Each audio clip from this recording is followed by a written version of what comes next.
বৈশাখ মানেই যে কোনো যারা খাবারের বিজনেস করে তাদের জন্য খুবই ভাইটাল একটা দিন। কারণ এই দিনে মোটামুটি সবাই রঙিন রঙিন সাজে ঘুরতে বের হয়, যেখানে খাবার পায় সেখানে খেতে বসে পড়ে, এমন একটা ভাইব সবসময় থাকে। যদিও আগেরকার নতুন রাস্তা অভিযান চলতেছে, আপনারা সবাই জানেন, কিন্তু এখন অবস্থা একটু শিথিল, তাই চিন্তা করলাম একটু শুরু করি, দেখি না এতদিন ঘরে বসে রয়েছি।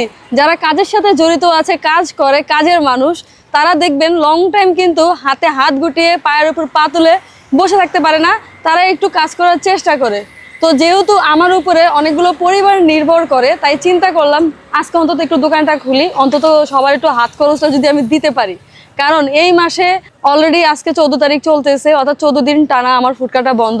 তো বাকিটা আল্লাহ ভরসা। অনেকেরই হাত ফাঁকা হয়ে গেছে, যারা এই যে ছোটোখাটো বিজনেসের উপর নির্ভর করে তারা ভালো বলতে পারবে এটা। তো এই জন্য মূলত আজকে আবার ফুটকাটা ওপেন করেছি, যেখানে হাঁসের মাংস, গরুর মাংস, লাল লাল জুসি জুসি কাঁকড়া ভুনা, খোলা জালি পিঠা, চালের রুটি, খিচুড়ি সব কিছুই আছে।